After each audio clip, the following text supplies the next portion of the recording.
For news update of Bardhaman please subscribe খবর 7 দিন YouTube channel. দেখতে থাকুন, সঙ্গে রাখুন খবর 7 দিন, বর্ধমানের সাথে, বর্ধমানের পাশে। মনোনয়ন জমা দিলেন মঙ্গলবার বর্ধমান দুর্গাপুর লোকসভা কেন্দ্রের বিজেপি প্রার্থী সুরিন্দর সিং আলুওয়ালিয়া। রবিবার দীর্ঘ টালবাহানার পর বর্ধমান দুর্গাপুর লোকসভা কেন্দ্রের বিজেপি প্রার্থী হিসেবে সুরিন্দর সিং আলুওয়ালিয়ার নাম ঘোষণা করা হয়। সোমবার বর্ধমানে তিনি সর্বমঙ্গলা মন্দিরে পুজো দেন। তারপর তিনি যান গুরুদুয়ারে প্রার্থনা করতে। দুপুরে বর্ধমানের রাজবাড়ির উত্তর ফটক থেকে বর্ণাঢ্য শোভাযাত্রা বের করা হয়। সুরিন্দর সিং আলুওয়ালিয়ার হুডখোলা গাড়িতে চেপে প্রথম দিনেই প্রচারে মাতিয়ে দেন। ঢাক, তাসাপাটি, রনপা, ব্যান্ড পার্টি সবই ছিল সোমবারের শোভাযাত্রায়। এদিন অবশ্য কোনো আয়োজন ছিল না। একেবারে দলীয় নেতা কর্মীদের নিয়ে সস্ত্রীক তিনি হাজির হন জেলা শাসকের দপ্তরে। মনোনয়ন দাখিলের পর তিনি বলেন, দেরি হলেও বিজেপির পক্ষে যা হাওয়া আছে তাতেই তিনি বৈতরণী পার হবেন। মোদির কৃষিনীতি ও গত 5 বছরে কৃষকদের জন্য যা করেছেন সেটাই তিনি প্রচারে তুলে ধরবেন। দুর্গাপুরের শিল্পকে আধুনিকীকরণের জন্য সংসদে বলবেন। এলাকা বুঝে শুনেই মনোনয়ন করেছে। দেরিতে নামা আর আগে নামার অফারটা কি আছে? ফয়সলা তো জনগণ করবে। 26শে মে আমাদের সরকার গঠন হয়েছে, সেই দিন থেকে তো নিরন্তর মোদিজির ভাষণ হচ্ছে, আর আমাদের কোনো না কোনো যোজনা পাঠানো হচ্ছে জনসাধারণের জন্য, তাদের লাভের জন্য। আর একটা সুরক্ষিত, সমৃদ্ধ আর সশক্ত ভারত নির্মাণ করার জন্য এই সব কিছুর চেষ্টা। আমাদের সরকার 26শে মে যখন শপথ নেয় তখন থেকেই কৃষিকে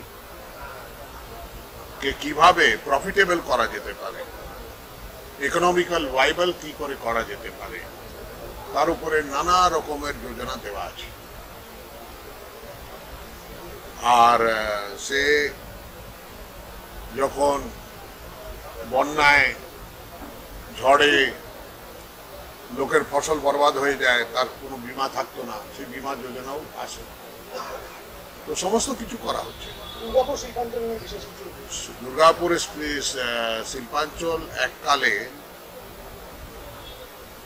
ভারতের শিল্পের মধ্যে স্বর্গ মানা যেত, তাকে একটা মিনি ভারত বলা হতো। ওখানকার মাটির ভাগ্য ছিল যে এত সুন্দর করে ওখানে শিল্প গড়ে উঠেছিল 50-এর দশকে। আর আমার চোখে দেখা ওই জিনিসগুলো আস্তে আস্তে সময়ের অন্তরালে যে যে দল নিজের সরকার গঠন করেছেন, তাদের শ্রমনীতি আর তাদের উদ্যোগ নীতি এমন একটা জটিল সমস্যায় ফেললো যে উদ্যোগ আস্তে আস্তে রুগ্ন হতে থাকে।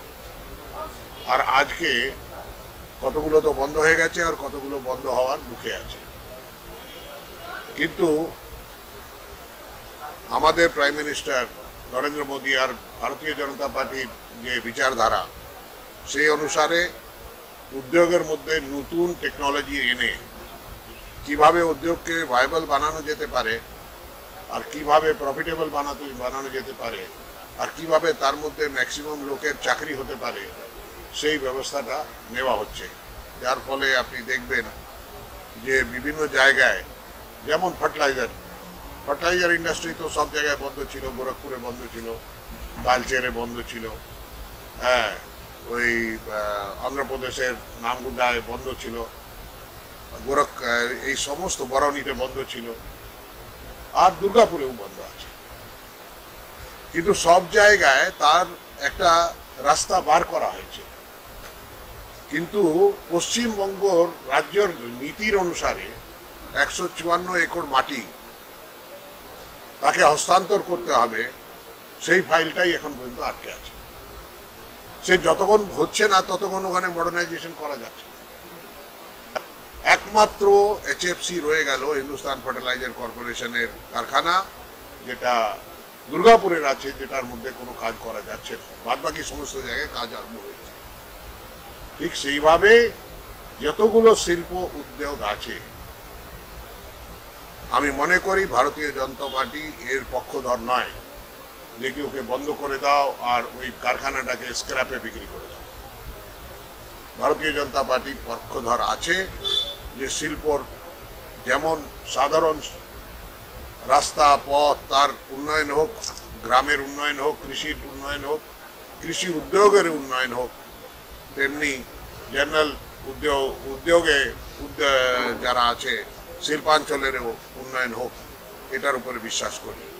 এমএমসি বিরোধীরা সহ স্টিল যে রুগ্নতা, তার জন্য বিজেপি কি করেছে, বা এই যে রুগ্নতা কাটাবার জন্য আদৌ কি করেছে, এই প্রশ্নটা যে বিরোধীরা তুলছে। এটা প্রথমবার একবার একটা সরকার যার মধ্যে একটা নতুন ডিপার্টমেন্ট পিএমওতে আরম্ভ হয়েছে, তার নাম হচ্ছে প্রগতি। এটা কোনোদিন কোনো কালে ছিল না। প্রগতির কাজ হচ্ছে যে 50-এর দশকেরও অনেক প্রজেক্ট আরম্ভ করা, কিন্তু এখন পর্যন্ত কমপ্লিট হয়নি। আপনারা দেখেছেন ব্রহ্মপুত্রার উপরে যেটা ব্রিজটা, হ্যাঁ, সেটা এত বছর ধরে লম্বিত ছিল। সর্দার সরোবরের প্রজেক্টটা এত বছর ধরে লম্বিত ছিল, সেটা সমস্ত ওই প্রগতির মাধ্যমে শেষ করা হয়েছে। দুর্গাপুরের যতগুলো এমএমসি, যখন মাইনিং অ্যান্ড অ্যালাইড সার্ভিসের জন্য মেশিনারি তৈরি করার জন্য এমএমসিটা তৈরি হয়েছে,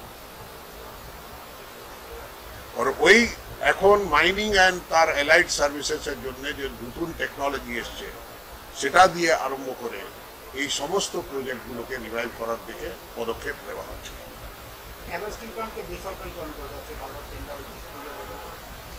টেন্ডার তো কমপ্লিট হয়েছে কি, সেটা বলছি নাকি?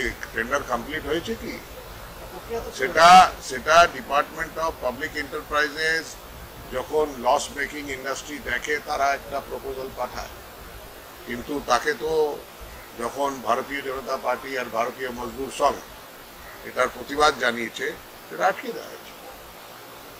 ন্যায় যদি করতে হয় তোমাকে, সবার জন্য করো, সমস্ত ভারতবাসীদের জন্য করো, আর কাউকে তুমি অ্যাপিজমেন্ট করবে না।